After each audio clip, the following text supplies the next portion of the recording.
When you talk about loving stories and building stories, I feel like your story is going to lead to you being NXT champion one day. Lexis King, NXT champion. Is that a goal that you have?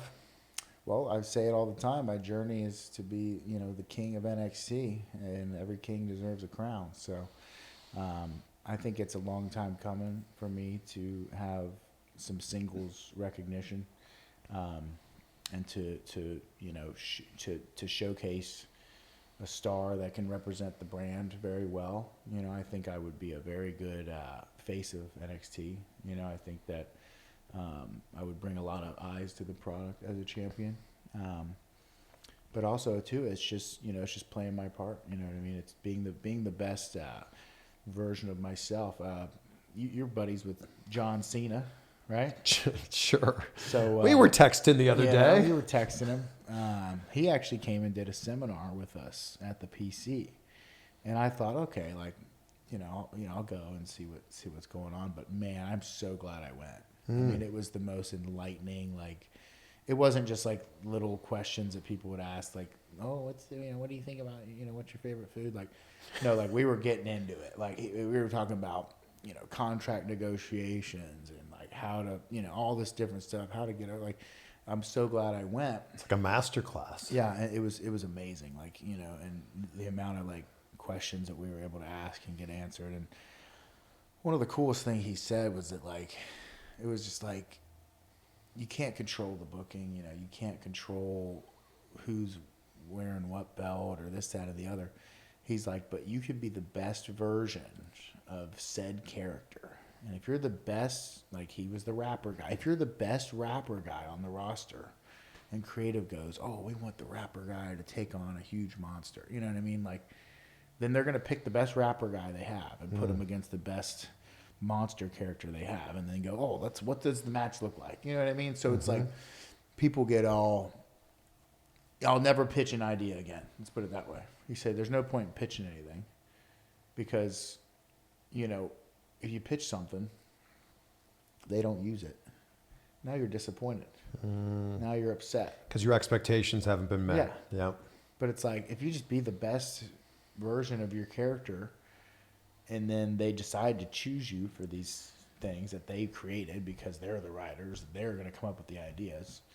And it's they don't want you pitching them stuff. They want to come up with it because it's their job. You know what I mean? So I think, and it's kind of a contrast from the company I was at before where that was where our success came from because there was not as much of a writing team there. So anytime I would pitch, and I've had successful pitches in AEW. I pitched Julia Hart to join the Blondes, and I pitched the name and you know what I mean? So I had, my pitch was successful. I must be doing something right. But it's here at WWE, we don't have, you know what I mean? We have people for that. We have writer, we have creative. We don't have to pitch ideas. We just have to be the best in-ring performers, on the mic performers, and be the best fucking rock and roll, sleazeball, conniving, fucking pick me, look at me kind of guy. Insert myself into every, you know what I mean? And then if I'm the best dirtbag that they have, that dresses like a rock and roll wannabe, then they're going to pick me for those roles. You know what I mean? They're going to go, you know what? We really want this sleazeball guy to take on our top babyface, Carmelo Hayes. And then, he'll prove him wrong and prove all the haters wrong, and it'll be a good story. Well, there you go. Yeah. I'm not going to go to the office I really want to do a program with so-and-so. I'll never do that again. And John Cena told me, he said he's never pitched an opponent in his entire career. John Cena said something to me during one of our interviews that I'll never forget. It's great wrestling advice, but it's just great life advice. Control the controllable. Yeah.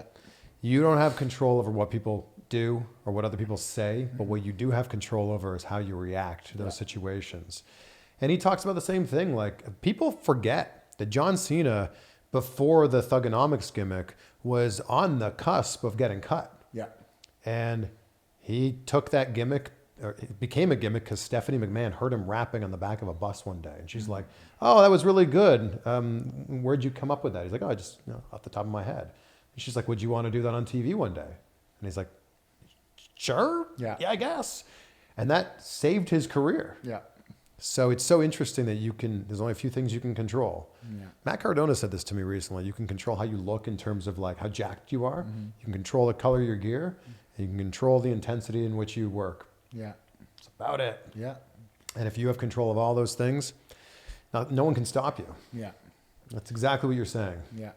And I like that. I like not, I used to write all my own promos. I used to do this and that, and it's like now it's like they write it up for me.